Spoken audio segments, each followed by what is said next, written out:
మీరందరూ మరి కూడి వచ్చారు. మీ అందరూ కూడి వచ్చారు కనుక మీకు ఒక ప్రయోజనకరమైన, లేకపోతే ఈ వాక్యం చెప్పడం ద్వారా, మీరు వినడం ద్వారా మీ మనసు దేవుని వైపు, మీ ఫోకస్ దేవుని వైపుకు మళ్ళేలాగా చేయాలి. అది ప్రయోజనం. మీరు ఇక్కడికి వచ్చారంటే వచ్చారు, వెళ్ళారంటే వెళ్ళారు కాదు, మీ మనసులు దేవుని తట్టుకు తిప్పాలి. పౌలు అది అంటాడు, నేను అనేకులని రక్షించడానికి వారి దగ్గరికి వెళ్ళి పేదవాడితో పేదవాడిగా ఉంటాను, గొప్పవాడితో గొప్పవాడిగా ఉంటాను, జ్ఞానవంతుడి దగ్గరికి వెళ్ళి జ్ఞానవంతుడిగా ఉంటాను. ఎవరెవరిని రక్షించడానికి వారి దగ్గరికి వెళ్ళి నేను అలాగ తయారైపోతాను. ఏ ఎండకి, మన తెలుగులో ఏ ఎండకి ఆ గొడుగు అంటారే, అలాగా పౌలు కూడా వాళ్ళ దగ్గరికి వెళ్ళి వాళ్ళని రక్షించడానికి పెట్టుకుంటాడు. వాడి టార్గెట్ ఏంటంటే, గోల్ ఏంటంటే అతన్ని రక్షించాలా. పౌలు ఎప్పుడు కూడా చేపలు పట్టడమే, మనుషుల్ని దేవుని తట్టుకు తిప్పడం మనసుల్ని. ఎందుకంటే ఈ లోకంలో నుంచి దేవుని తట్టుకి మన మనసుల్ని తిప్పడం అంటే మామూలు సంగతి కాదు. లోకం ఎంత అట్రాక్షన్ చేస్తుందో తెలుసా? లోకం అంటే ఏంటి? నేత్రాశ, శరీరాశ, జీవపడము. నేత్రం చూసిందల్లా కావాలంటది, దానిని జయించడము అద్భుతం. జయించాము అద్భుతం. మనకేం పని లేదనుకుంటాం కదా, వీటన్నిటిని జయించాలా. యేసు అదే చెప్పాడు. అందుకనంటాడు, నేత్రాశ, జీవపడము. జీవపడము అంటే కొన్ని పదాలు తెలియదు, కొంతమందికి తెలియదు. కానీ 50 సంవత్సరాల నుంచి క్రైస్తవులుగా ఉంటారు, వాళ్ళకి తెలీదు. జీవపడం అంటే ఏంటి? నేను గొప్ప. జీవపు డంబం అంటే గొప్ప పేరు. నేత్రాశ అంటే కళ్ళు. శరీరాశ అంటే శరీర క్రియలు. యేసుప్రభు చెప్తాడు, ఎంత అద్భుతమైన మాటలండి యేసుప్రభు చెప్పిన మాటల్ని పట్టుకుంటే, మనం యేసుప్రభు చెప్పిన ప్రతి మాటని పట్టుకుని జీవిస్తేనే మనం బతుకుతాం. ఎలాగా? పరలోకం వెళ్ళడానికి బ్రతుకుతాం, చనిపోయినా పరలోకం వెళ్ళిపోతాం. కానీ యేసుప్రభు మాటల్ని పట్టుకోకుండా ఉన్నామా, ఈ లోకాన్ని పట్టుకున్నామా, వెళ్ళలేము. యేసుప్రభు ఏదోలే క్షమించేస్తాడంటే క్షమించడు. నీకు బ్రతికే వరకు టైం ఇస్తాడు. నువ్వు బ్రతికే వరకు, నీ ఆయుస్సు ఉండేంత వరకు టైం ఇస్తాడు. సరే, దేవుని వాక్యము పోయిన నెలలో ఇలాంటి కూడికే జరిగింది. ఈ కూడికలో నేను 7 వండర్ వర్డ్స్ చెప్పాను. 7 ప్రపంచంలో 7 వింతలు అంటారు, కానీ దేవుని యొక్క వాక్యంలో 7 వండర్స్ వర్డ్స్, 7 అద్భుతమైన వాక్యాలు చెప్పారు. అవి ఏంటంటే ఒక్కొక్కసారి నేను త్వరగా గుర్తు చేస్తాను. అదేంటంటే రాసుకున్నారు పోయినసారి వచ్చినప్పుడు చాలామంది. మొట్టమొదట ఆత్మల గురించి. క్రీస్తు ఆత్మ లేనివాడు నావాడు కాదు. అర్థమవుతుంది కదా? క్రీస్తు ఆత్మ లేనివాడు నావాడు కాదు. రెండోది, క్రీస్తు వాక్యము మీలో, మీ హృదయంలో సమృద్ధిగా నివసింపనీయుడి అన్నాడు. రెండోది. మూడోది, క్రీస్తు యొక్క మనసు మీరు కలిగి ఉండుడి అన్నాడు. 3. నాలుగోది, క్రీస్తు యొక్క స్వారూప్యము మీలో ఏర్పడాలి అంటాడు. 4. ఐదోది, క్రీస్తు యొక్క లైఫ్ స్టైల్ మీరు కలిగి ఉండాలి అంటాడు. 6వది, క్రీస్తు యొక్క ప్రేమను కలిగి ఉండాలి మీరు అని అంటాడు. 7వది, క్రీస్తు యొక్క సత్యము కలిగి ఉండాలి అంటాడు.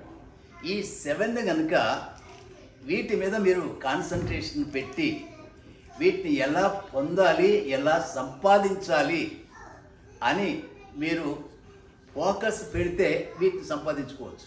లేకపోతే లేకపోతే పేరు మాత్రం ఉంటుంది, క్రైస్తవులు లేకపోతే ఏమంటారు క్రిస్టియన్స్, అంతే పేరు ఉంటుంది. పేరుకు మాత్రమే క్రిస్టియన్ అంటాం, కానీ అక్కడికి వెళ్ళిన తర్వాత నువ్వెవరో నాకు తెలియదు అంటాడు. నేను ఎందుకు చెప్తున్నానంటే, నేను మీకు ఎందుకు చెప్తున్నానంటే, దేవుని వాక్యము సత్యం. దేవుని వాక్యం సత్యం. మనము సత్యంలోనికి, మనం అసత్యంలో ఉన్నాం, అసత్యంలో నుంచి సత్యంలోనికి వచ్చాం. సత్యం అంటే ఏంటి? సత్యం అంటే ఏంటి? నేనే సత్యం అన్నాడు యేసుప్రభు, అన్నాడు కదా, నేనే సత్యం. ఇంకో మాట కూడా ఉంది, సత్యం అంటే యోహాను సువార్త 17వ అధ్యాయంలో 17వ వచనంలో ఏమంటాడంటే, నీ వాక్యమే సత్యం అన్నాడు. ఒకటి యేసు, సత్యం అంటే యేసు. రెండోది వాక్యమే సత్యము. కాబట్టి యేసు ప్రభు వారు ఆయన చెప్పినటువంటి ఈ సత్యము, మనము సత్యాన్ని వెంబడించాలి, సత్యాన్ని అనుసరించాలి, యేసుక్రీస్తుని మనం అనుసరించాలి. ఈ 7 వర్డ్స్లో మొట్టమొదటి మాట ఆత్మల గురించి నేను మీకు చెప్పడం జరిగింది. రెండవది వాక్యం గురించి. సత్యము లేకపోతే వాక్యము, ఆత్మ. క్రీస్తు ఆత్మ లేనివాడు నావాడు కాదు అన్నాడు. ఇది ఒక మాట నన్ను చెప్పనివ్వండి.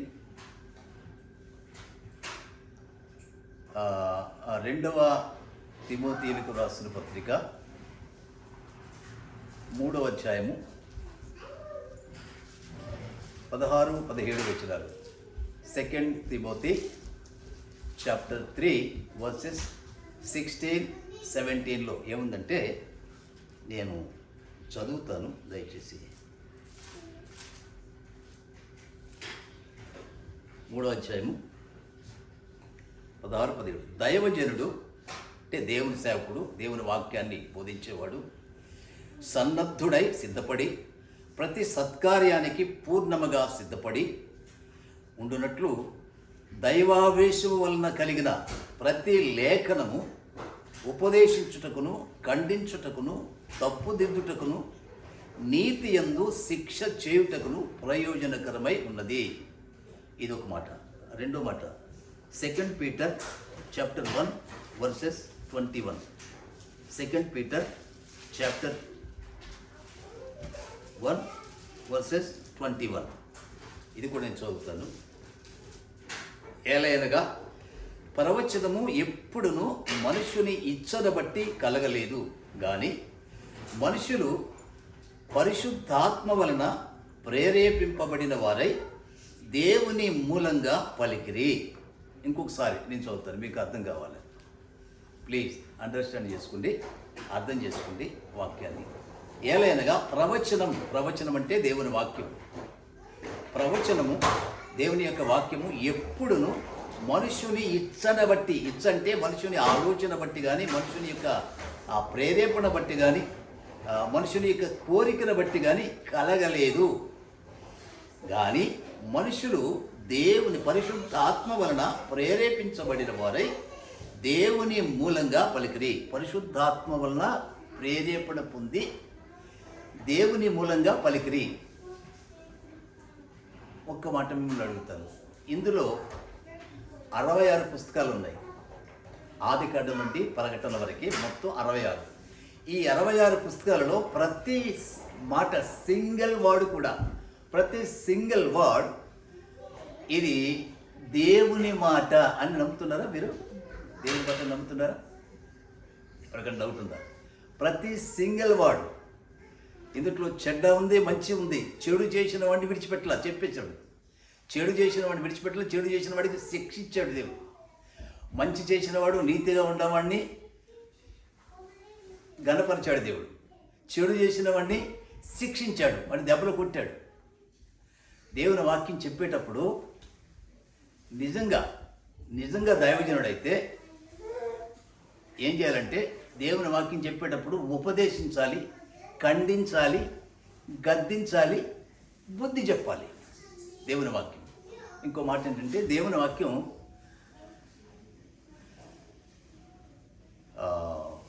పోయినసారి నేను ఈ 7 వర్డ్స్ చెప్పాను. అందుట్లో మొట్టమొదట ఆత్మల గురించి, రెండోది వాక్యం గురించి.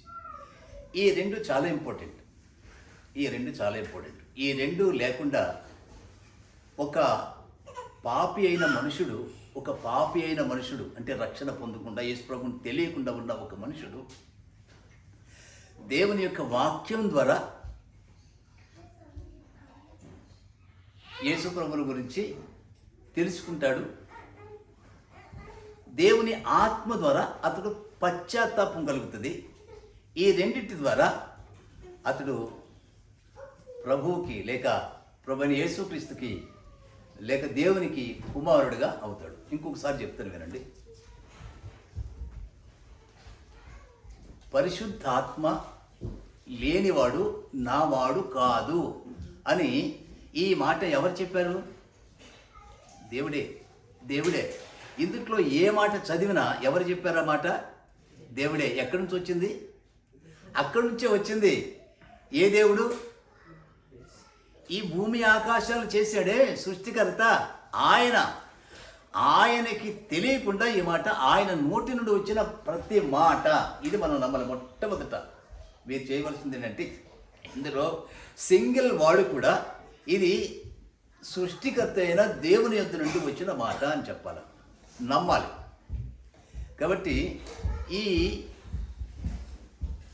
ఆత్మ లేనివాడు నావాడు కాదు అంటే నాకు సంబంధించిన వాడే కాదు. ఏది లేకపోతే? పరిశుద్ధాత్మ లేకపోతే. ఈ మాట అన్నప్పుడు మనకేమనిపించాలి? ఆలోచించాలి కదా. ఈ మాట పరిశుద్ధాత్మ లేకపోతే క్రీస్తు వాడడం కాదు. యేసుప్రభు అన్నాడు నావాడు కాదు. క్రీస్తు ఆత్మ లేనివాడు ఆయన వాడు కాదు. ఆయన వాడు అంటే ఎవరు? క్రీస్తువాడు, క్రీస్తుకు చెందినవాడు కాదు. మరి ఎవరు? అన్యుడంటే లోక సంబంధి, ఈ యుగ సంబంధి, పాప సంబంధి. మరి ఎలాగా ఈ ఆత్మని ఎలాగ మనం పొందుకోవాలి అనేది మనకు రావాలి, కామన్ సెన్స్. ఆత్మ లేకపోతే మనం దేవునికి సంబంధించిన వాళ్ళం కాదు, మరి సైతానుకు సంబంధించిన వాడిని అనే కదా దాని అర్థం. అంతేనా? ఏమన్నా అంతేనా? క్రీస్తు ఆత్మ లేనివాడు ఆయన వాడు కాదు, అంతే. ఇంక అందులో షార్ట్ కట్ ఏం లేదు, క్లియర్గా. ఇప్పుడు ఆత్మ లేకపోతే నావాడు కాదు, మనం దేవుని సంబంధం కాదు అన్నప్పుడు మరి మనం ఎలాగా దేవుని ఆత్మను పొందాలి అనేది పోయినసారి కొన్ని మాటలు నేను చెప్పినట్టు గుర్తురాకు. కానీ ఈరోజు దేవుని యొక్క వాక్యం, రెండోది వాక్యం. ఆత్మ రావాలి అంటే, ఆత్మను మనం పొందుకోవాలంటే దేవుని యొక్క వాక్యము అవసరం మనకి. ఈ వాక్యం లేకుండా దేవుని ఆత్మను మనం పొందుకోలేము. మీకు అర్థం కావడానికి నేను ఈ మాట చెప్పాలి తప్పకుండా. దేవుని వాక్యం అనేది మొట్టమొదట భూమి ఆకాశాల్ని సమస్తాన్ని ఆయన మాటతోనైనా కలగజేసింది. చేత్తోన మాటతో, దేవుని మాటతో ఈ సమస్త ఆకాశము, భూమి, సముద్రాలు, సమస్త జీవరాశులు మొత్తం కలిగాయి ఆయన మాటతో, దేవుని మాటతో. అయితే ఈ మాట మనం విన్నప్పుడు, దేవుని మాట విన్నప్పుడు, పాపి అయిన మనుషుడు దేవుని మాట విన్నప్పుడు అతనికి విశ్వాసం కలుగుతుంది. ఈ మాట విశ్వాసం కలుగుతుంది. దేవుని మాట వినకపోతే అతనికి విశ్వాసం కలగదు. విశ్వాసం కలగపోతే అతడు పాపిగానే ఉండిపోతాడు, పరిశుద్ధుడిగా ఉండడు. కాబట్టి ఈ దేవుని మాట వినాలి తప్పకుండా. అందుకని ఏమంటాడంటే రోమేలకు రాసిన పత్రిక 10వ అధ్యాయము 17వ వచనంలో ఏమంటాడంటే, కాగా వినుట వలన విశ్వాసము కలుగును అన్నాడు. వినుట వలన విశ్వాసము కలుగును అన్నాడు. అయితే ఏది వినడం వలన? క్రీస్తును గురించి వినుట వలన విశ్వాసం కలుగును అన్నాడు. నంబర్ 1, క్రీస్తును గురించి వినడం వలన విశ్వాసం కలుగును. రెండోది,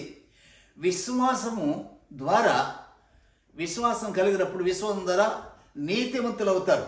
నీతి అనుగురించి యేసుక్రీస్తును విశ్వసించడం ద్వారా మనకి నీతి కలుగుతుంది, నీతిమంతులం అవుతాం. నీతిమంతులు నిత్య జీవానికి అనగా పరలోక రాజ్యానికి వెళతారు. ఇక్కడ చూడండి, మొట్టమొదట దేవుని మాటను వినుట వలన, యేసుక్రీస్తు మాటను వినుట వలన విశ్వాసం కలుగుతుంది. విశ్వాసం వలన నీతి కలుగుతుంది. అబ్రహాము నమ్మెను, దేవుని నమ్మెను, అది అతనికి నీతిగా ఎంచబడెను. కనుక దేవునిని నమ్మినప్పుడు, విశ్వసించినప్పుడు నీతి కలుగుతుంది. నీతిమంతుడు డైరెక్ట్గా పరలోకం వెళ్తాడు. కాబట్టి దేవుని యొక్క వాక్యము యేసుక్రీస్తుని గురించి తప్పకుండా వినాలి. వినకపోతే మనకి విశ్వాసం రాదు. ఎందుకు ఈ మాట చెప్తున్నానంటే, కొంచెం బాధ అనిపిస్తుంది. దేవుని వాక్యము మనం బైబిల్ మన దగ్గర ఉంటుంది కానీ వాక్యం చదవకపోతే ఇందుట్లో దేవుడు మనకి ఏం చెప్పాడు, ఎప్పుడు ఏమర్థమవుతుంది, మనకి అర్థమవుతుందా? ఇందులో దేవుడు మానవులకి కావలసినవన్నీ చెప్పాడంటే, దేవుడు ఏం చేయాలో ఇవన్నీ చెప్పాడు. దీంట్లో మనం ఏం చేయాలో ఇందులో చెప్పాడు.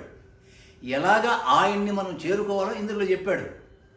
ఎలాగ మనము నడవాలో భూమి మీద ఇందులో చెప్పాడు. దీన్ని చదవకుండా ఎలా తెలుస్తుంది మనకి? తెలుస్తుందా? తెలియదు. ఎప్పుడో గుడికి వెళ్ళినప్పుడు దీన్ని పట్టుకెళ్తాము, మళ్ళీ దీన్ని పట్టుకు తీసుకొస్తాం, మళ్ళీ పెట్టేస్తాం. మనం చదవకపోతే ఎలా అర్థమవుతుంది? అర్థం కాదు. ఈరోజు దేవుని యొక్క వాక్యము ఎంత ప్రాముఖ్యం అంటే, అద్భుతమైన ఒక మాట మీకు చెప్తాను. దేవుని యొక్క వాక్యము మొట్టమొదట భూమి ఆకాశాలు సృజించింది. ఆ తర్వాత వెలుగు కమ్మని పలుగా వెలుగు కలిగింది. అంతేనా? దేవుని మాట ఎంత పెద్దది, ఎంత పెద్దది! ఏమన్నా కొలత ఉందో దానికి? ఇంత పెద్దదని చెప్తారా? భూమి ఎంత పెద్దది, అంతా దానికంటే పెద్దది. సముద్రం ఎంత పెద్దది, దానికంటే పెద్దది. ఆ మాటే కదా కలిగించింది సముద్రాన్ని. ఆ మాటే కదా, దేవుని మాటే కదా కలిగించింది భూమిని. దేవుని మాటే కదా కలిగించింది ఆకాశాన్ని. ఆకాశంలో ఉన్నాయి కానీ, సూర్యచంద్రులు కానీ, భూమి మీద ఉన్నాయి కానీ, భూమి లోపల ఉన్నాయి కానీ, సముద్రం కానీ, సముద్రం లోపల ఉన్నాయి కానీ, సమస్తాన్ని కలిగజేసి ఒక్క మాటేనా? ఒకే మాట, రెండు మాటల? ఒకే మాట. ఒక్క మాటతో సమస్తాన్ని కలుగజేశాడు కదా. ఆ మాటను కలుగజేశాడు. తర్వాత అదే మాటతో మానవుని మాటతో కలుగజేయాల. చేతితో చేశాడు, మట్టిని తీసుకొని. రెండోది, జీవాన్ని ఊదాడు. మాట ఉపయోగించాల మానవుడికి. అవునా? మాట ఉపయోగించాల. చేతితో చేశాడు, నోట్లో నుంచి ఆయన జీవాన్ని ఊదాడు. రెండోది, ఆయన స్వరూపంలో చేశాడు, ఆయన పోలికలో చేశాడు. ఆయన స్వరూపం, ఆయన పోలికలు చేశాడు. ఇది ఎంత గొప్పది! ఆయన మాట కంటే ఆయన జీవం కదా, ఆయన జీవం గొప్పది. కాబట్టి మానవుల్ని ఎంత గొప్పగా చేశాడు మీరు ఎలా కొనుక్కోవచ్చు. ఒకటి, దేవుడు ఎంత పెద్ద దేవుడు, ఆయన పెద్ద మాట. కొంచెం మీరు క్యాచ్ చేయాలి, పట్టుకోవాలి ఈ మాటలు. పెద్ద దేవుడు, ఆయన మాట పెద్ద మాట. ఆ మాట పెద్ద సృష్టిని కలిగించింది. తర్వాత ఆ పెద్ద సృష్టి తర్వాత పెద్ద మనుషుల్ని చేసింది. ఆయన జీవంతో, ఆయన చేతితో, ఆయన జీవంతో పెద్ద మనుషులు చేసింది. తర్వాత పెద్ద మనుషులు చేసిన తర్వాత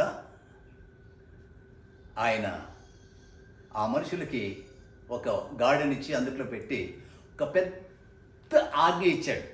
ఇది పెద్ద ఎందుకంటే ఈ ప్రసంగం అనేది బిగ్, ఒక ప్రసంగం, ఇది ఒక ప్రసంగం బిగ్, పెద్ద అని.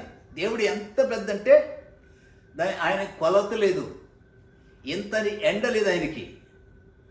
భూమి కంటే పెద్ద, ఆకాశం కంటే పెద్ద, సముద్రం కంటే పెద్ద, లోక సమస్తం కంటే పెద్ద ఆయన దేవుడు. ఆ దేవుని మాట ఇంకా పెద్ద. ఆ దేవుని మాట కలుగు చేసింది ఎంత పెద్దది, ఆ మాట కలుగు చేసింది ఎంత పెద్దది. మానవుడు ఎంత పెద్దోడయ్యాడు. వీటన్నిటి మీద, సముద్రం మీద, భూమి మీద, ఆకాశం మీద, అన్నిటి మీద మానవుణ్ణి కిరీటంగా పెట్టాడు, మహిమనిచ్చాడు. అర్థమైందా? ఆయన్ని చక్రవర్తిగా లేక మహారాజుగా, మొగటం లేని మహారాజుగా చేశాడు. ఎంత పెద్ద, ఎంత పెద్ద,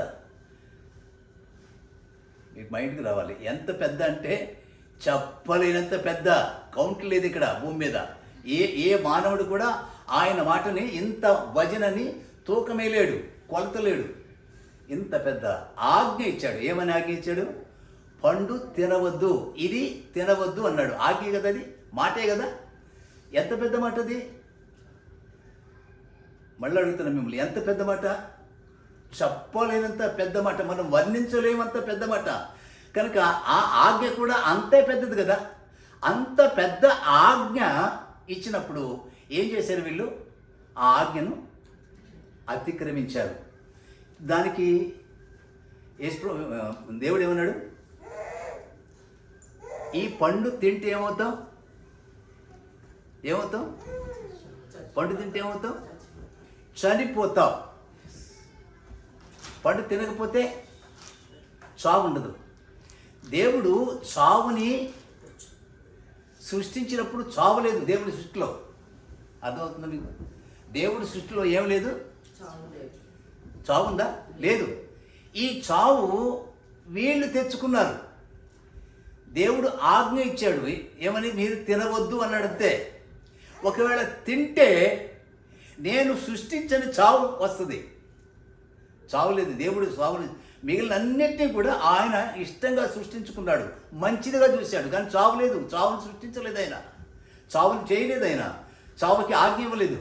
వీళ్ళు తప్పు చేశారు, పాపం చేశారు, ఆజ్ఞ అతిక్రమించారు. ఆజ్ఞ అతిక్రమే పాపం. ఈ పాపం ఎంత పెద్దది ఇది? మళ్ళీ చెప్తున్నాను, మీరు గుర్తుపెట్టుకోండి. పెద్ద, ఎంత పెద్ద? భూమి ఆకాశాల కంటే పెద్ద. ఇంత పెద్దని చెప్పలేము. ఇంత పెద్ద ఆజ్ఞ ఇస్తే అంత పెద్ద ఆజ్ఞను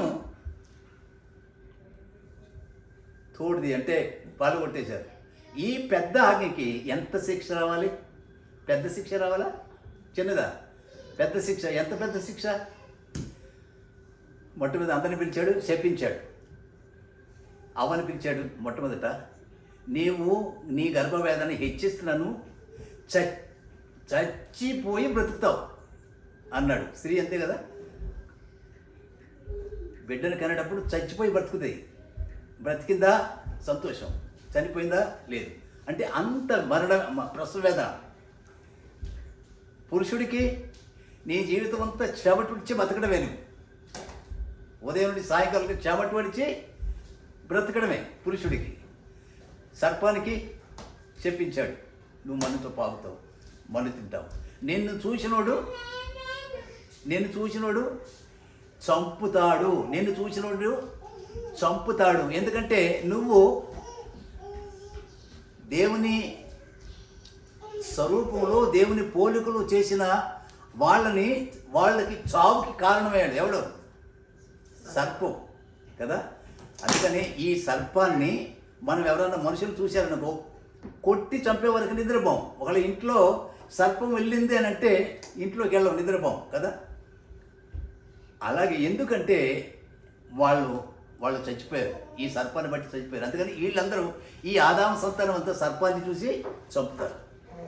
ఈ విధంగా వాళ్ళు శాపాన్ని తెచ్చారు. శాపం వచ్చింది. రెండోది మరణం వచ్చింది. మరణం ఎంత పెద్దది? మరణం ఎంత పెద్దది? మరణం అంటే భయం కదా. భూలోకంలో అతి భయంకరమైనది ఏది అంటే మరణమే కదా. మరణం. శాపం, బ్రతికి మరణించే వరకు శాపం అనిపించాలా. చెమటోటి బతకాల, స్త్రీ గర్భం ధరించాలి, ఇంకా మరణించే వరకు. తర్వాత శిక్ష ఏంటంటే మరణించిన తర్వాత నరకానికి. ఇది ఒకటి శాపం, రెండోది మరణం, మూడోది నరకం. మరణించాక పోనీ అయిపోయింది, ఏదో మరణించాం కదా అయిపోయింది కదా, లేదు. మరణించిన తర్వాత హెల్ ఉంది, నరకం ఉంది. నరకంలోకి వెళ్ళాలి. ఎక్కడికి వెళ్ళాలి? నరకంలో ఎన్ని రోజులు, ఎన్ని సంవత్సరాలు? అక్కడ కూడా లేదు, అక్కడ సంవత్సరాలు లేదు, యుగాలు అన్నాడు అంతే. ఇంత లేదు. ఎంత భయంకరం అండి. ఇవన్నీ ఆలోచిస్తే నిద్ర పడద్దా? నీళ్లు తాగుతావా? కానీ ఇది మనకి భ్రమ. ఈ యుగ సంబంధమైన దేవత ఆ మనోనేత్రాలకి గుడ్డితనంగా చేసింది. ఈ ఆలోచిస్తే పని కూడా చేయలేవు, నువ్వు అన్నం తినలేవు. కానీ యేసుప్రభు వచ్చి ఈ అన్ని సత్యాలన్నీ చెప్పాడు, కరెక్ట్గా చెప్పాడు. మరణం అవతలే ఉంది, మరణం యువతలే ఉంది అని చెప్పాడు ఆయన. మరణం అవతల నరకం ఉంది, పరలోకం ఉందని చెప్పాడు. మరణం యువతల ధనవంతుని తీసుకుని చెప్పాడు. ధనవంతుడు అన్నాడు, ఉదారంగ వస్త్రాలు తొడుక్కొని ప్రతిదినం సుఖపడుతుండేవాడు. చనిపోయాడు. ధనవంతుడు చనిపోయాడు. చనిపోతే అట్టహాసంగా సమాధి కార్యక్రమం చేశారు.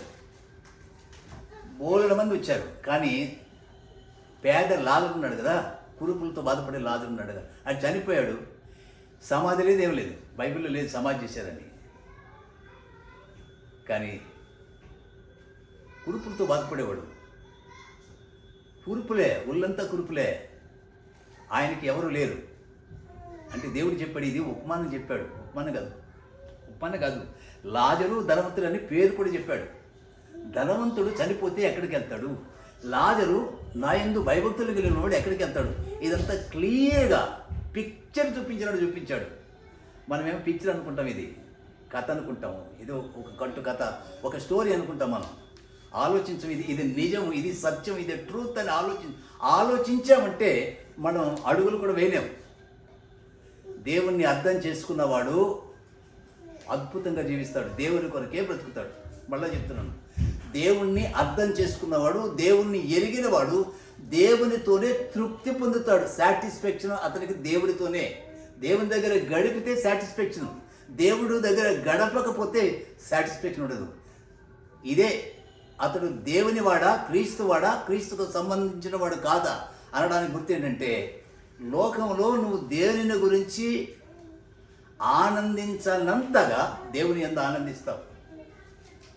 అందుకనే దుష్టులు ఆలోచించకున్నాడుగా, పాపులు మరుగు నిలువుగా, అపాల్సి కూర్చుని చోట కూర్చునిగా, యెహోవా ధర్మశాస్త్రమునందు ఆనందించుచు, దేవుని ధర్మశాస్త్రమునందు ఆనందిస్తూ దివారాత్రులు దానిని ధ్యానించేవాడు ధన్యుడు అంటాడు. సరే, ఇంత పెద్ద శిక్ష వచ్చిందే, ఇంత పెద్ద శిక్ష, ఇంత పెద్ద నరకం. ఇంత పెద్ద నరకంలో ఎక్కడి వరకు చెప్పాను? పెద్ద దేవుడి దగ్గర నుంచి పెద్ద మాట, దేవుడి మాట పెద్దది. ఆ మాట పెద్ద సృష్టి చేసింది. ఆ సృష్టి తర్వాత పెద్ద మనుషులు చేసింది. ఆ మనుషులకి ఒక గార్డెన్ ఇచ్చి అందులో ఒక ఆజ్ఞ, పెద్ద ఆజ్ఞ ఇచ్చాడు. ఆ ఆజ్ఞ వాళ్ళు అనుసరించకుండా ఆ ఆజ్ఞను అతిక్రమించారు. వాళ్ళకి శాపం, నరకం, మరణం, నరకం. మళ్ళీ శాపం వాళ్ళు బతికినంతకాలం, తర్వాత మరణం, ఆ తర్వాత మరణించాక మళ్ళీ నరకం. ఇంత పెద్ద శిక్ష తల్ల కిందలైపోయింది. అంతకుముందు వీళ్ళు ఈ వద్దన్న పండు తినకముందు మరణం లేదు, వాళ్ళకి ఏ చింత లేదు, హాయిగా ఆ గార్డెన్లో తిరిగేవాళ్ళు, వచ్చేవాళ్ళు. సాయంకాలం ప్రతి చల్లపూడి సమయంలో దేవుడు వచ్చేవాడు, దేవునితో సహవాసం ఉండేది. మళ్ళా వాళ్ళు చెట్ల దగ్గరికి వెళ్ళేవాళ్ళు, చెట్ల దగ్గర ఆడుకునేవాళ్ళు, పాడుకునేవాళ్ళు. మరి మళ్ళీ దేవుడు ఇచ్చినప్పుడు ఆనందించేవాళ్ళు. ఎప్పుడైతే ఆ పండు తిన్నారో తలకిందులు అయిపోయింది. ఎంత శ్రమ చూసారా? బయటికి వెళ్ళగొట్టారు, బయటికి వెళ్ళగొట్టేశారు. ఇది నిజమా కదా? కథ స్టోరీ ఇది నిజంగానా? క్రైస్తవులు చాలామంది నమ్మరు, ఇది కథలాగా చూస్తారు ఇది. అందుకని వాళ్ళకి చలనం ఉండదు. అసలు దేవుడు అంటే చలనం ఉండదు. దేవుడు అంటే చలనం ఉండదు. దేవుడు అంటే భయమే ఉండదు. ఈ భూమి మీద జీవిస్తారు. ఎందుకు నేను బాధతో చెప్తానంటే, ఎందుకు బాధపడతానంటే, దేవుడు అంటే ఎంత పెద్ద దేవుడు మనల్ని మన కొరకు భూమి మీదకి వచ్చాడు. ఇప్పుడు కుష్ఠరోగం పోయిందా? ఎన్ని రోగాలు పోగొట్టాడు దేవుడు. మరి పాపాన్ని పో అంటే పోదా? పాపాన్ని పో అంటే పోదా? పోదు. పాపం కొరకి వీళ్ళు చేసిన పాపానికి, భూమి మొత్తం తల్లకిందులు చేసిన ఈ పాపం కొరకి దేవుడే రావాల్సి వచ్చింది. ఇది బొమ్మంటే పోయేది కదా పాపం. ఇది పాపం. దేవుడు దిగి వచ్చి ప్రాణం పెట్టాడు. మీకు అర్థమవుతుందా? ప్రాణం పెట్టాడు దేవుడు దిగి వచ్చి. ఎవరి కోసం? మన కొరకే. మనం ఎవరం? ఆదాం సంతానం. మన తండ్రి ఉన్నాడు కదా ఆదాం సంతానం. మనం మహా ప్రబుద్ధుడి సంతానం. మనమందరం ప్రబుద్ధులమే, మంచివాళ్ళమే. మనందరం చాలా మంచివాళ్ళం కదా. మన కొరకి దేవాది దేవుడు వచ్చి, రోమపత్రికలు అంటాడు, భక్తిహీనులై ఉండగా, శత్రువులై ఉండగా, పాపులై ఉండగా క్రీస్తు మన కొరకు చనిపోయాను అంటాడు. అసలు యేసుక్రీస్తు, దేవాది దేవుడు దిగి వచ్చి యేసుక్రీస్తు మన కొరకి సిలువ వేయబడ్డాడు. ఎంత బాధపడ్డాడు, ఎంత హేళన. మీకు అర్థమవుతుందా? చనిపోయిన వారిని బ్రతికించాడు యేసుప్రభు. బ్రతికించాడా లేదా? చనిపోయిన వాళ్ళు బ్రతికించాడా? ఎప్పుడైనా బ్రతికించాడా? ఎవరైనా బ్రతికించారా భూలోకంలో? ఎక్కడ ఉందా? రిజరెక్షన్ అంటే ఏంటి? రిజరెక్షన్ అంటే ఏంటి? మీరు గూగుల్లో కొట్టండి రిజరెక్షన్ అంటే ఎవరైనా చనిపోయి బతికితే దానికి తిరిగి లేచాడు అని అర్థం ఉంటుంది. కానీ అసలు అర్థమే లేదు. రిజరెక్షన్ కొడితే దిస్ ఈజ్ క్రిస్టియన్ ఐడియా. ఇది యేసుక్రీస్తుకు ఒక్కడికే సంబంధించింది. ఇది మిగిలిన ఎవరికి లేదు. ప్రపంచంలో చరిత్రలో భూమి పుట్టింది మొదలుకుంటే ఇంతవరకు రిజరెక్షన్ అయిన వాడు లేడు. ఉన్నారా? అసలు ఆ మాటకి రిజరెక్షన్ అంటే ఆ మాట ఎవరు గుర్తిస్తుంది? యేసుప్రభుకే. ఆయనే. ఎందుకంటే ఆయన చనిపోయి తిరిగి లేచాడు. ఆయన భూమి మీదకి వచ్చినప్పుడు అనేక మంది ముగ్గురిని చనిపోయిన వాళ్ళు బ్రతికించాడు, అద్భుతాలు చేశాడు. నేను ఎందుకు చెప్తున్నానంటే, దేవుడే వచ్చి మన కొరకు ప్రాణం పెడితే సిలువలో అవమానం పొందాడు. ఉమ్మేశారు. నీ మీద ఎప్పుడైనా ఉమ్మేశారు ఎవరన్నా? నువ్వు ఉంటావా? ఉమ్మేస్తే నీ తట్టుకుంటావు? నువ్వు ఉమ్ము నీ మీద కాంటకి ఇచ్చి ఉమ్ము వస్తే తట్టుకుంటావా? మనం యేసుప్రభు పాపం చేశాడా? మనం పాపులం కదా. మనం పాపులమైన ఉమ్మేస్తే ఎవరైనా తట్టుకో, మనం చంపేస్తాం వాళ్ళని. కానీ యేసుప్రభు ఆయన మీద ఉమ్మి వేసిన గొర్రె మౌనంగా ఉన్నట్లు, బొచ్చు కత్తిరించు వాని ఎదుట గొర్రె మౌనంగా ఉన్నట్లు ఆయన మౌనంగా ఉన్నాడు, నోరు తెరవలేదు. ఏంటండి, నాకు ఎంత బాధ వేస్తుంది. ఏ పాపం లేనివాడు దేవుడు మనిషిగా వచ్చాడు. దేవుడు ఏ రూపంలో వచ్చాడు? దేవుడిగా వస్తే మనం బతకలేము. అందుకని మనిషిగా వచ్చాడు. వచ్చి మన కొరకి చనిపోతే మనల్ని చేమ కుట్టినట్టు కూడా లేదు. మన పనులు మనం చేసుకుంటాం, మన ఆనందాన్ని, మన సంతోషం. నేను అనుకుంటాను, అసలు నవ్వడానికి ఏమన్నా ఛాన్స్ ఉందా? మనకి ఆస్కారం ఉందా నవ్వడానికి? మనం ఎంత ప్రమాదంలో ఉన్నాం, నరకంలో ఉన్నాం. చనిపోతే నరకానికి వెళ్ళిపోతాం. ఎన్ని రోజులు? నేను చెప్పేది నిజం, ఇది సత్యం. ఇది కథ నేను చెప్పట్లేదు, స్టోరీ చెప్పట్లేదు, నిజం, ఇది సత్యం. ఇది దేవుడు భూమి మీదకి వచ్చి చెప్పాడు సత్యాన్ని. మరణం అవతల ఏముందో చెప్పాడు, నరకం ఉందని. అక్కడ ఏడుపు, పండ్లు కొరుకుతూ ఉంటాయి. పండ్లు కొరుకుతాయి. ఎప్పుడు కొరుకుతారు పండ్లు? ఎంత బాధతో ఉంటే కొరుకుతారు. అగ్ని ఆరదు, పురుగు చావదు. కాబట్టి దేవుడు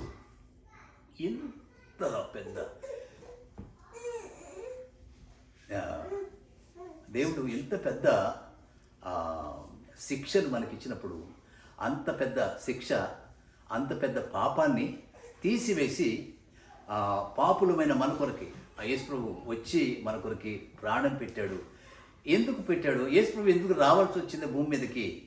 ఎందుకు రావాల్సి వచ్చింది? అద్భుతాలు చేశాడు. ఎప్పుడైనా ఆలోచించారా? నాకు తెలీదు. నేను దేవుని వాక్యాన్ని ధ్యానించడం మొదలుపెట్టే అర్థమైంది. ఇన్ని అద్భుతాలు ఎందుకు చేశాడంటే నేను దేవుడని చెప్పడానికి. పుట్టుకతోనే కుంటేవాడు, ప్రభు లేపాడు. పుట్టుకతోనే గుడ్డివాడు బతిమే. దావీదు కుమారుడా నన్ను కరుణించమన్నప్పుడు వెంటనే ఎవరైనా లేపుతారో? మనిషికి సాధ్యమైనది? మనిషికి సాధ్యమా? పెద్ద డాక్టర్ అయిన సాధ్యమా? డాక్టర్ కూడా కొన్ని నెలల తర్వాత బాగుపడవచ్చు. కానీ యేసు ప్రభు ఆన్ ది స్పాట్లోనే స్వస్థపరిచాడు లేదా? ఇది ఎవరికి సాధ్యం? కానీ మనుషులు నమ్మారా? ఈయన దేవుడు అని నమ్మారా? సేమ్ ఇప్పుడు కూడా అదే. ఈయన దేవుడు, యేసు ప్రభు దేవుడు భూమి మీదకి వచ్చాడు, మన కొరకు నా కోసం ప్రాణం పెట్టాడు అనే చింత లేకుండా, చింత లేదు. మీరు ఆలోచించాలని నేను మనం చేస్తున్నా. ఆలోచించాలి. మన దేవుడు, మనం నమ్ముకున్న దేవుడు గొప్ప సంగతి ఏంటంటే అంబానీకి యేసు ప్రభు తెలుసా? మొన్నే పెళ్లి చేశాడు కదా కొడుకుని. అది చనిపోతాడని తెలిసి కూడా పెళ్లి చేశాడు. ఓకే, కానీ యేసు ప్రభు తెలుసా ఆయనకి? మరి యేసు ప్రభు తెలియకపోతే నరకానిక పరలోకానికి వెళ్తాడా? యేసు ప్రభు అన్నాడు, నాకు సర్వాధికారం ఇవ్వబడింది పరలోకంలో భూలోకంలో. సర్వసృష్టికి వెళ్ళని సువార్త ప్రకటించాడు. సువార్త అంటే ఏంటి? నా మరణము, నా సమాధి, నా పునరుద్ధానం, నేను తిరిగి లేచాను, ఇది ప్రకటించండి అంటే 12 మంది శిష్యులు ఈ మాట పట్టుకొని వీధులు తిరిగి దేశాలు తిరిగి వాళ్ళని పొడిస్తే చచ్చిపోయారు. వాళ్ళ కుటుంబాలు లేవు, ఇల్లు లేవు, మనకున్నట్టు ఇల్లు లేవు, ఏం లేవు. అపోస్తులు వాళ్ళు యేసు ప్రభు మాటను పట్టుకుని వెళ్ళారు. అందుకనే వాళ్ళని పరలోకంలో 12 సింహాసనాలు వాళ్ళకుంటాయి. ప్రభువు కొరకి చనిపోతాడు. దేవుడు అర్థమైతే దేవుడి కొరకు చచ్చిపోతాడు మనిషి. నాకు కంఫర్ట్ కావాలన్నాడు. అర్థమవుతుందా? మనం కంఫర్ట్ కోరుకున్నాడంటే వీడు దేవుడు తెలియదు. దేవుడికి తెలియదు. దేవుడి కొరకి చచ్చిపోవాలి. దేవుడు నీ కొరకు చచ్చిపోలే. ఆయన పాపం లేనుడు, నువ్వు పాపివి. నువ్వు చచ్చిపోతే నీ పెద్ద ఏముండదు, ఫిగర్ ఉండదు, నీ వాల్యూ ఉండదు నీ మరణానికి. కానీ ఆయన మరణానికి వాల్యూ ఉంది. ఆయన చచ్చిపోయాడు నీ కొరకి. నువ్వేం చేయాలా? ఆయన ఎత్తుకుని మొయ్యాలా? మొయ్యొద్దా? ఆయన్ని మెత్తుకుని మొయ్యాలా? ఎవడన్నా షూట్ చేస్తే చచ్చిపోవాలా? తోమ ఎలా చచ్చిపోయాడు? తోమ యేసు సువార్తను తీసుకొని ఇండియాకి వచ్చి చచ్చిపోయాడు అక్కడ. అది వింటాం కానీ అస్సలు ఏం పట్టించుకోం. ఓహో అలాగా చచ్చిపోయాడా అంటే ఏం చెప్తాడు తోమా? నేను నా ప్రభు కొరకి నేను చచ్చిపోయాను, నా ప్రభు నా కొరకు చచ్చిపోయాడు. ఆయన చచ్చిపోయి లేచిన తర్వాత చెప్పాడు ఈ మాట, సర్వలోకానికి వెళ్ళండి అని. ఆ 12 మంది సర్వలోకానికి తిరిగి సువార్త ప్రకటించారు. నమ్మిన వాడు రక్షించబడును, నమ్మని వారికి శిక్ష. శిక్ష అంటే ఏంటి? నరకం, హెల్లో. కాబట్టి దేవుడు అంటే ఏంటో మనకు అర్థం కాదు. దేవుడు అంటే పెద్దవాడు. నేను మొట్టమొదటి చెప్పినట్టు దేవుడు అంటే పెద్దవాడు. ఎంత పెద్ద? నువ్వు చెప్పలేనంత, నీకు అర్థం కానంత పెద్దవాడు. అంత పెద్దవాడు ఎంత మేలు చేశాడు మనకి. ఆదాము వాళ్ళకి భూమి ఆకాశాలు సమస్తాన్ని ఇంత ఇచ్చాడు. మన అమెరికాలో నన్ను ఎవరైనా పిలిచి నాకు ఒక ఇల్లు ఇచ్చాడు అనుకో, ఎలా ఉంటుంది నాకు? ఎలా ఉంటుంది మీరు ఆలోచించండి. అది జరగదు. ఎవరు ఇవ్వరు నాకు ఇల్లు. నేను మీకు అర్థం కావడం చెప్తున్నాను. నాకు ఇల్లు కావాలనుకో, నాకు ఆ కోరికలు ఏమన్నా. నా ప్రభువు నాకు ఒక్కడు చాలు. నా ప్రభు అయిన యేసుక్రీస్తు ఒక్కడు నాకు సరిపోతాడు. ఈ లోకంలో ఏది నాకు అవసరం లేదు. అది ఫెయిత్ అంటే. అయితే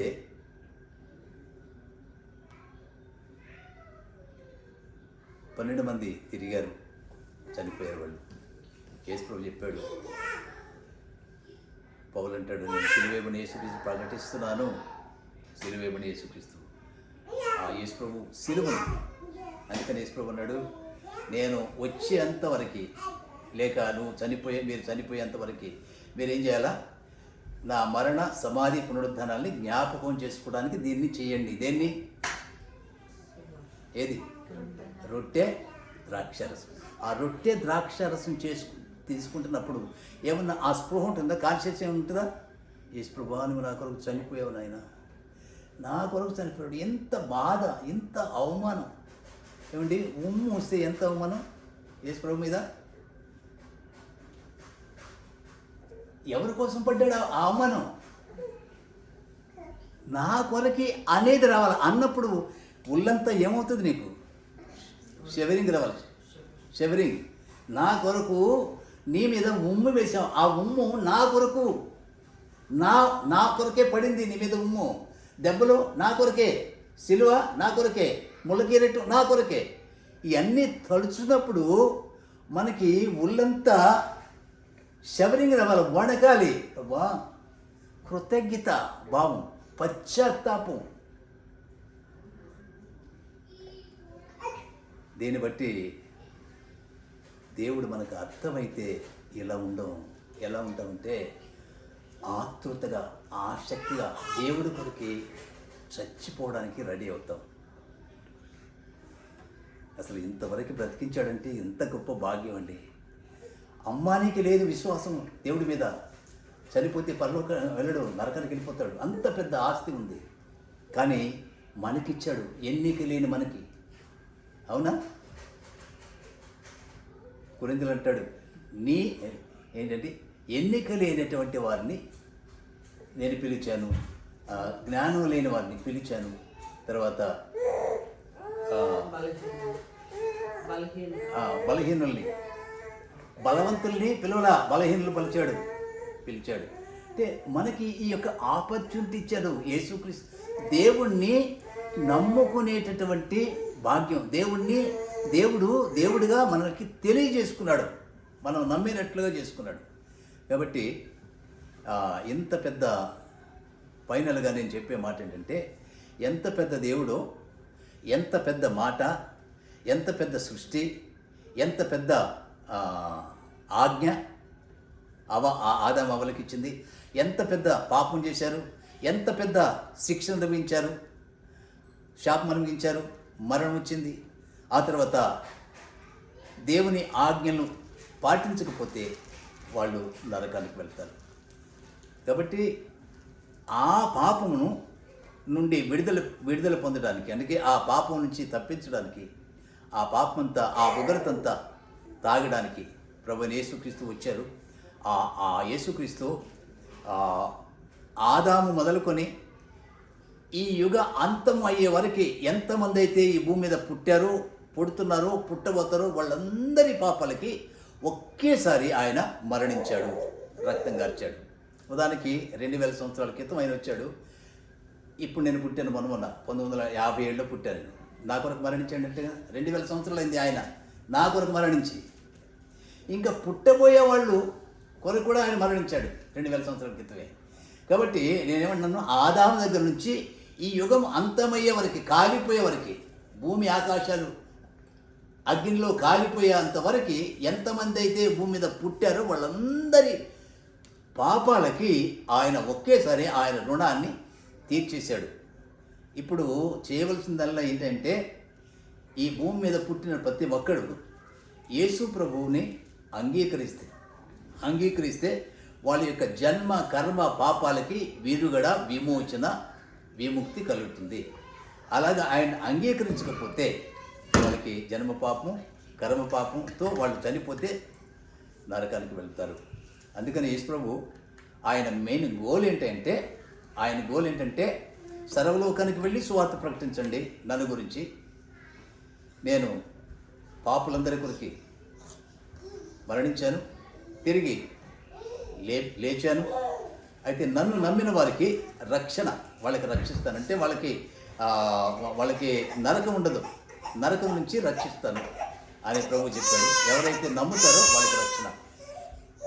కాబట్టి ఫైనల్గా మనమందరం కూడా ప్రభు అయిన యేసుక్రీస్తుని, ఆయన శిలువను మనం జ్ఞాపకం చేసుకోవాలా. అపోస్తలులు, ఈ మాట దయచేసి వినండి. అపోస్తలులు యేసుక్రీస్తు యొక్క శిలువను గురించే ప్రకటించారు. ఎక్కడికి వెళ్ళినా కూడా శిలువను గురించి వాళ్ళు ప్రకటించారు. ఎందుకు? శిలువ గురించి ప్రకటించడంటే రక్షణే లేదు. మానవుడికి రక్షణ శిలువ ద్వారానే. ఏ రక్షణ అయితే మానవుడికి అవసరమో, ఏ పాప విమోచన మానవుడికి అవసరమో, ఏ పాపం నుంచి వాడు విడుదల పొందాలో ఆ పాపానికి విడుదల శిలువ. ఆ శిలువను గురించి ఈ ప్రజలకి, లోకంలో మానవులకి చెప్పాలి. అందుకనే యేసుప్రభు వారు 12 మంది శిష్యుల్ని, వాళ్ళు ఇంకా ఎంతోమందిని సువార్త చెప్పేవారుగా దేవుడు ఎన్నుకున్నాడు. ఇప్పటికీ కోర్స్ దేవుడు నన్ను కూడా ఆయన సువార్తను ప్రకటించడానికి దేవుడు ఎన్నుకున్నాడు. ఎంత భాగ్యం! ఇంత పెద్ద దేవుని మాటలు నేను నా నోటి నుంచి ప్రకటించడం నాకు భాగ్యమే కదా. దీనికి మించిన భాగ్యం ఏదైనా ఉందా? అమెరికాలో ఇల్లు ఇస్తే అది భాగ్యమా? ఏది భాగ్యం? సృష్టికర్త మాటలు ప్రకటించడం నా నోటి నుంచి భాగ్యం. అది ఈ ఫీలింగ్ రావాలా, ఈ కాన్షియస్ ఉండాలా, ఈ తపన ఉండాలి. అందుకంటాడు, భూమి మీద క్రింద భూ సంబంధమైన వాటిని మనసు పెట్టొద్దు, పర సంబంధమైన వాటినే మనసు పెట్టమని కొలసీ పత్రిక 3వ అధ్యాయంలో మొదటి వాక్యం అంటాడు.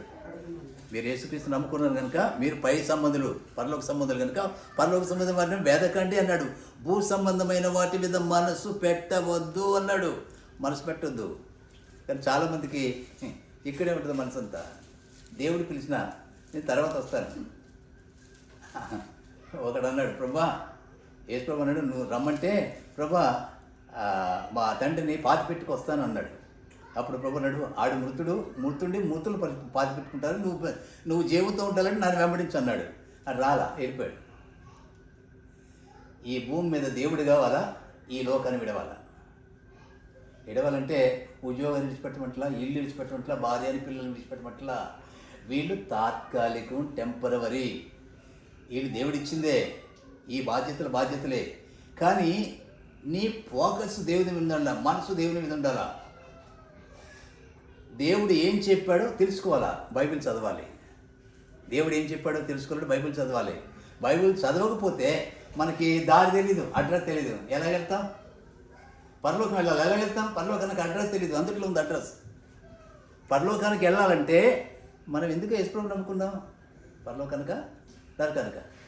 రెండే కదా. యేసుప్రభుని నమ్ముకున్న దేనికి అంటే ఆయన సజీవుడు, చనిపోయి తిరిగి లేచినాడు, చనిపోయిన వాళ్ళు కూడా లేపాడు. ఆయన చనిపోయి నీ కొరకు నా కొరకు చనిపోయాడు. ఎందుకంటే నన్ను పరలోకం తీసుకెళ్ళాలని.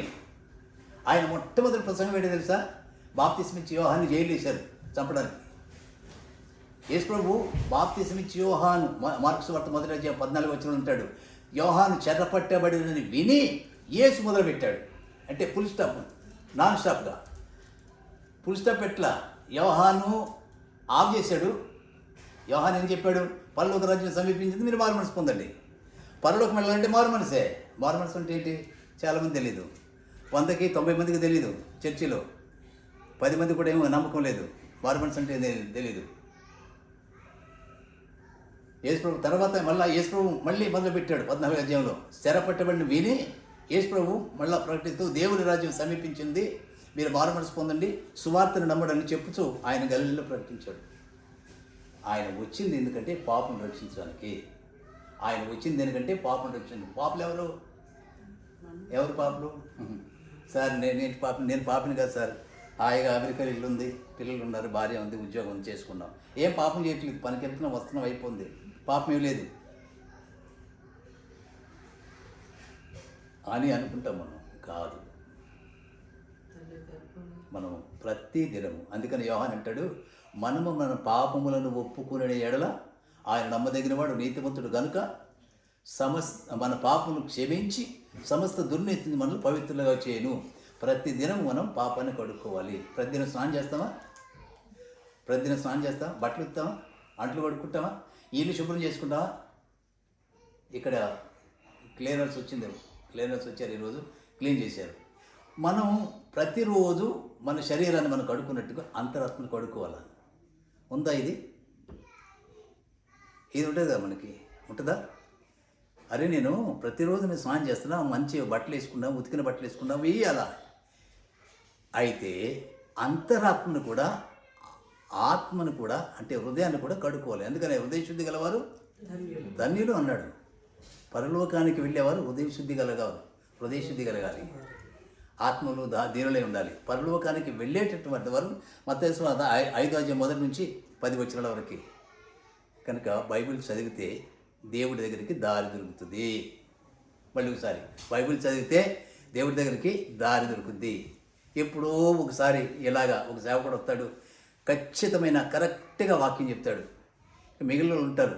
మొన్న ఒక చర్చికి వెళ్ళా ఇక్కడే, ఆయన ఇంటర్నెట్ నుంచి రెఫరెన్స్లు తీసుకొచ్చాడు, చదివేశాడు వెళ్ళిపోయాడు. నాకు చాలా భారం అనిపించింది, బాధ అనిపించింది. అయ్యో, వాళ్ళు దేవుడి కొరకు వస్తే వాళ్ళకి ఏం చెప్పాలా? వాళ్ళు చేసే తప్పులు చెప్పాలా? వాళ్ళని సవరదీసి పంపాలా? మీకు అర్థమవుతుందా? దేవుని ప్రజలకు ఏం చెప్పాలా? వాళ్ళు చేసే తప్పులు ఏదో వాళ్ళ కనబట్టి చెప్పాలి. యేసు ప్రభువుకి పెళ్లి కుమార్తెను తయారు చేయాలా? యేసు ప్రభువుని పెళ్లి చేసుకునే పెళ్లి కుమార్తె ఎవరు? సంఘమేనా? మరి సంఘం ఎలా ఉండాలా? పెళ్లి కూతురు ఎలా ఉండాలి? యేసు ప్రభు లేక ఉండాలి కదా. ఎపిసి పత్రికలో ఉంటాడు 5వ అధ్యాయంలో 27 నుంచి, నా ఎదుట నేను నిలబెట్టుకోవాలని ముడత కానీ కళంకం కానీ అటువంటిది ఏది లేకుండా తన ఎదుట నిలబెట్టుకోవాలని తను సమర్పించుకున్నాడు. అబ్బా, ఎంత గొప్ప డైలాగ్ అండి, ఎంత గొప్ప డైలాగ్ అంటే మీకు అర్థం కావడానికి చెప్తున్నాను. ఎంత గొప్ప వాక్యం అంటున్నాను, ఎంత గొప్ప పెద్ద మాట, దేవుని మాట ఇది కూడా. యేసు ప్రభువు కొరకి సిద్ధపడుతున్న సంఘం ఎలా ఉండాలా? యేసు ప్రభువుకి సమానంగా ఉండాలా. పెళ్లి చేసుకునేటప్పుడు సమానంగా చూస్తారా? వయసు సమానంగా చూస్తారా? అన్ని విద్య అన్నీ సమానంగా చూస్తారు. యేసు ప్రభు కూడా సమానంగా చూసుకుంటాడు. ఉందా లేదా? లేకపోతే 5 మందిని తీసుకెళ్ళాడు, 5 మందిని విడిచిపెట్టాడు. ఎందుకంటే వాళ్ళకి సమానత్వం లేదు. క్రీస్తుకు కలిగిన సంపూర్ణత కలిగి ఉండాలి. కాబట్టి నా ఆవేదన, నా తపన, నా ఆశ ఏంటంటే పరలోకానికి మనం అందరం కూడా వెళ్ళాలి. పరలోకం వెళ్ళాలంటే దేవుడు పరలోకం తీసుకెళ్ళడానికే యేసుప్రభు మన కొరకు వచ్చాడు, మన ప్రాణం పెట్టాడు, ఆయన మన కొరకు చనిపోయాడు. కనుక మన కొరకు చనిపోయిన ఆయన్ని, మనల్ని ప్రేమించి మన కొరకు చనిపోయిన ప్రభువైన యేసుక్రీస్తును మనం ఎంత గౌరవించాలంటే ఎంత పెద్దగా గౌరవించాలంటే వర్డ్స్ లేవు. దేవుడు ఎంత పెద్దోడు, వర్డ్స్ లేవు. ఆయన మాట ఎంత పెద్ద, వర్డ్స్ లేవు. ఆయన పంపిన యేసుక్రీస్తు ఎంత పెద్దోడు, వర్డ్స్ లేవు. ఆయన నీ కొరకు చనిపోయాడు, ఎంత పెద్దది, వర్డ్స్ లేవు. మరి నువ్వు ఎలా, నీ రెస్పాన్స్ ఏంటి? నా రెస్పాన్స్ ఏంటి? నా రెస్పాన్స్ మీకు తెలిసే ఉంది. నేను చెప్పే మాటలు మీకు తెలిసిపోయింది, అర్థమైపోతుంది. ఈయన ఎందుకు ఇంత తాపత్రయపడుతున్నాడు, ఇంత తప్పిస్తున్నాడు ఎందుకు అంటే దేవుని సత్యాన్ని, యేసుప్రభుని పట్టుకోవాలి. యేసుప్రభుని పట్టుకొని మనం వెళ్ళాలి. యేసుప్రభుని పట్టుకోవాలి, ఆయన మాటలను పట్టుకోవాలి. ఆయన మాటలు పట్టుకుంటే వాక్యం చదవాలి. వాక్యం చదివితే ఆయన మనకి ఏం చెప్పాడో మనకు అర్థమవుతుంది. ఆ ప్రకారంగా మనం జీవించాలి. ఈరోజు అది పరిశుద్ధాత్మ గురించి, వాక్యం గురించి, ఈ 2 మాటల గురించి చెప్పాలనుకున్నాను. దేవుడు నన్ను ఈ విధంగా నడిపించాడు. పరిశుద్ధాత్మ దేవుడు నడిపించాడు. నేను ఈ వారం నుంచి కూడా నేను ప్రార్థన చేస్తాను. ప్రభా, నాయన, నీ ప్రజలు వస్తారు, నీ ప్రజలకు నేనేం చెప్పాలి అంటే, ఏం చెప్పాలా? నా దగ్గరికి వచ్చేలాగా చెప్పు.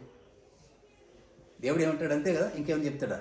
నీకు ఆశీర్వాదం కలుగుద్ది, మేలు కలుగుద్ది, ఇంకా భూములు ఇస్తాడు, ఇంకా ఇల్లు ఇస్తాడు, ఇంకా నీకు ఆశీర్వాదం, అది కాదు చెప్పేది. ఇప్పుడంతా ఆంధ్ర, తెలంగాణ మొత్తం ఇదే. నీకు ఆశీర్వాదం ఇస్తాడు, నీకు అప్పులు పోతాయి, నీ పిల్లలు పడతారు, అన్నీ ఇక్కడ ఈ భూమి మీదనే కాదు. మనం దేవుడిని నమ్ముకుంది ఈ భూమి గురించి కాదు. ఈ జీవితం మట్టికే మనం యేసుప్రభుని నమ్ముకుంటే మనంత దౌర్భాగ్యులు ఉంటారని కొరింథీ పత్రికలో ఉన్నాడు కదా. ఎంత మంచి మాట అమ్మా, ఎంత మంచి మాట. నీకు గుర్తుంది, వెరీ గుడ్. ఈ జీవితం కాదు. మనం ఇక్కడ పుట్టింది ఏంటంటే అక్కడ తలకాయ అంటే అక్కడ ఉండాలంట, మొండి ఇక్కడ ఉండాలా. పరలోకంలో ఉండాలి తలకాయ, ఇక్కడ నుంచి ఈ తల మొండెమే ఇక్కడ ఉండాలట. ఒక ఒక భక్తుడు అన్నాడు, నాకు బాగా నచ్చింది అన్నమాట. అందుకని ప్రభువుని అసలు ఎలా నిలబడ్డానంటే ప్రభు కదా, ప్రభు కదా. అది అది ఎప్పుడైతే టచ్ అవుతుందో, ఇక్కడ తాకుతుందో అప్పుడు మనం భయపడతాం దేవునికి, కుదురుగా ఉంటాం, మర్యాదగా ఉంటాం దేవునికి. ప్రతి ఆలోచన కూడా ఆయనకి అనుకూలంగా. అందుకని నా హృదయ ధ్యానములు, నా నోటి మాటలు, నా హృదయ ధ్యానాలు నీ దృష్టికి అంగీకారంగా ఉండేటట్లు చేయమని కీర్తనకారుడు అంటాడు అనమాట.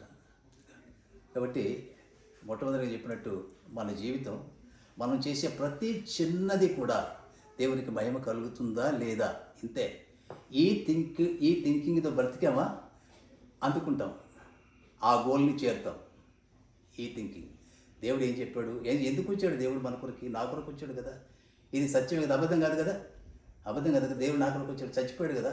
నేను దేవుడి కొరకు ఏం చేయాలా అనేది రావాలా, ఆ క్వశ్చన్ రావాలి. దేవుడి కొరకు నేను ఏం చేయాలా, దేవుడు నా కొరకు ఏం చేశాడు, నీ కొరకు ప్రాణం ఇచ్చాడు, ఇంకేం ఇస్తాడు నీకు, మరి నువ్వేమి ఇస్తావు. నాకు దేవుడు ఏమి ఇచ్చాడు వద్దు, అడగొద్దు. మనం దేవుడిని ఏం అడగొద్దు, నాకు అది నాకు ఇది అడగవసరం లేదు. మనకి ఇచ్చిందేంటి, మన పాపాలు పోవడానికి ప్రాణం ఇచ్చాడు. పాపమే కదా పెద్దది. పాపానికి మించిన పాపం వల్ల జీతం మరణం. మరణం అంటే ఇక్కడ మరణం కాదు, నరకం. నేనేమంటున్నానంటే, నేను చెప్పేది ఏం చెప్తున్నానంటే, యేసుప్రభు, మనం అనుకునే యేసుప్రభు వేరు, నేను ఇప్పుడు చెప్పిన యేసుప్రభు వేరు. పెద్ద యేసుప్రభు. ఎంత పెద్దోడంటే దేవుడు. దేవుడు అంటే సమస్తం కలుగజేసినోడు. ఎంత పెద్ద కనుక ఆయన మాట అంత పెద్దది. ఆయన మాట, ఆయన ఆజ్ఞ అంత పెద్దది. ఆయన మాట, ఆయన ఆజ్ఞ, ఆ ఆజ్ఞను తిరస్కరించాం. ఇప్పుడు కూడా అందుట్లో ఆజ్ఞలు ఉన్నాయి, బోల్డని ఆజ్ఞలు ఉన్నాయి. ఆ ఆజ్ఞలను మనం చేయాలా. మనం వెతుక్కొని దేవుడు ఏం చేయమన్నాడో అవి మనం చేద్దాం. ఆ దేవుడి మాటలను దీవించి ఆశ్రయించిన గాక ప్రార్థన చేసుకుందాం. ప్రేమగలిగిన తండ్రి, దయామయుడైన దేవా, మీకు కృతజ్ఞతలు స్తుతులు చెల్లించుకుంటాం నాయన. ఈ సమయంలో ప్రభా, మరి నీ బిడ్డలు తండ్రి ఎంతో ఆశతో ఆయన వారు మా మధ్యకు వచ్చారు. వచ్చినందుకు నీ యొక్క లేఖనం ద్వారా తండ్రి వారు చక్కని ఉపదేశాన్ని వారు ఆలకించారు. నాయన, ఈ ఉపదేశాన్ని తండ్రి నీ సేవకుడైన తండ్రి నా ద్వారా మీరు అనుగ్రహించారు. నాకు కూడా వచ్చిన అందరికి కూడా నీ ఉపదేశం ఎంత గొప్పది నాయన. నీ ఉపదేశం ఎంత గొప్పది నాయన. నీవెంత గొప్పవాడవు, నీ ఉపదేశం అంత గొప్పది. నిన్ను నిజంగా మేము నమ్మి అర్థం చేసుకుంటే మేము కూడా అంతే గొప్పవాడు. మేము చనిపోము. అన్ని జనులకు లేని నిరీక్షణ మాకు ఇచ్చావు. గొప్ప దేవుడు నాయన. ఈ భూమి మీద బహుధనవంతుడైన అంబానీకి లేని నిరీక్షణ. మరణం తర్వాత ఏమవుతాడో తెలియదు, కానీ మాకు మరణం తర్వాత పరలోకం ఉందని, నరకం ఉందని మాకు తెలియజేసావు తండ్రి. ఎంత గొప్ప దేవుడు నాయన. మీకు స్తోత్రాలు. ఈ రాత్రి మా ప్రియులందరినీ కూడా దీవించండి. వీరందరినీ ప్రేమతో గౌరవంతో ఆహ్వానించిన ప్రియమైన బిడ్డలు కన్నీ సురేఖలను దీవించండి. వారికి ఇచ్చిన ఇద్దరు బిడ్డలు దీవించండి. ఇక్కడ కూడి వచ్చిన ప్రతి ఒక్కరి ఫ్యామిలీని ప్రభు దీవించండి. వారి కుటుంబాలు, ఇండియాలో ఉన్న వారి కుటుంబాలని కూడా దీవించి ప్రభు ఆశీర్వించమని. ప్రభా, ఒక్క కోరిక నాయన, ఈ మాట ఇది ఎంతో పెద్ద మాట. ఈ పెద్ద మాటలు అందరి గుండెల్లో నాయన హెబ్రీ పత్రిక నాయన 4:12 దేవుని వాక్యం సజీవమై బలమగలదై రెండంచుల గల వాడిగల ఖడ్గం కంటే అని చెప్పి అది అంతరంగములు దూరి కీళ్లను మూలుగులను విభజించినంత మటుకు దూరుచు ఆలోచనల తలంపులు శోధిస్తుందని ఈ వాక్యము ఈ మాట, ఇది నీ మాట ప్రభా, ఇది నీ మాట, నీ వాక్యం, భూమిని కలిగించిన వాక్యం, వెలుగును కలిగించిన వాక్యం, ఇది ఈ నీ మాట. ప్రతి మాట కూడా గొప్ప మాట. ఈ గొప్ప మాటలు మేము ఈరోజు ఆలకించాం నాయన. ఈ మాటల ద్వారా మమ్మల్ని కూడా అంత గొప్పగా చేయమని ప్రభా. ఈ భూమి మీద ఇవన్నీ మేము విడిచిపెట్టి వెళ్ళిపోవాలా. ఇవన్నీ శాశ్వతం కాదు, అశాశ్వతం. ఆయన దేవుని చిత్తం నెరవేర్చేవాడు నిరంతరం నిలుచును. లోకము దాని ఆశయు గతించును, కానీ దేవుని చిత్తమును నెరవేర్చేవాడు నిరంతరము నిలుచును. ఎటర్నిటీ ఆయన, ఎటర్నల్ లైఫ్ మాకు అనుగ్రహించాడు ఆయన. నా ప్రభువైన యేసుక్రీస్తు నా కొరకు, నా పాపాల కొరకు మరణించి సమాధి చేయబడి తిరిగి లేచిన నా ప్రభువా, మిమ్మల్ని నమ్మడానికి నమ్మకాన్ని మాకు ఇచ్చావు, నీకు వందనాలు. ఆ నమ్మకం నాయన మేము ఈ భూమి మీద నీవు పిలిచేంత వరకు కూడా మరణం వరకు మేము నమ్మకంగా ఉండటానికి నీ యందు సహాయం చేయమని, లోకంలో అన్నిటికీ మించి నీ మీద ఎక్కువ ప్రేమతో, భక్తితో, నీతితో, విశ్వాసంతో మేము జీవించడానికి కృప దయచేయమని మా ప్రభువును, మా రక్షకుడు, నీ ప్రియ కుమారుడైన యేసుక్రీస్తు అతి పరిశుద్ధ నామున మిక్కిలి వినయంతో అడిగి వేడుకొంచున్నాం తండ్రి. పరలోకమందున మా తండ్రి, మీ నామం పరిశుద్ధపరచునుగాక, మీ రాజ్యముగాక, మీ చిత్తం పరలోకమందు నెరవేర్చున్నట్లు భూమి మీద నెరవేరునుగాక. మారుదిన ఆహారం మాకు దయచేయండి. మా ఇళ్ళ అపరాధం చేసిన వాళ్ళు మేము క్షమించినట్లు మా అపరాధాలను క్షమించండి. మమ్మల్ని శోధన నుండి దేక దృష్టి నుండి తప్పించండి. ఎందుకనగా రాజ్యము, శక్తి, మహిమ నిరంతరం నీవైనావు తండ్రి. ఆమేన్. మన తండ్రి అయిన దేవుని యొక్క ప్రేమ, ప్రభువైన యేసుక్రీస్తు వారి కృప, పరిశుద్ధాత్మ దేవుని యొక్క అన్యోన్య సహవాసం మనకందరికీ, ముఖ్యంగా ఈరోజు ఈ వాక్యాన్ని ఆలకించినటువంటి ప్రియులకు అందరికీ, వారికి, వారి కుటుంబాలకి, వారి పిల్లలకు, ఈ కుటుంబానికి, మాకు ఇప్పుడు ఎల్లప్పుడూ ప్రభు యొక్క కృప సదాకాలం తోడైండునుగాక. ఆమేన్.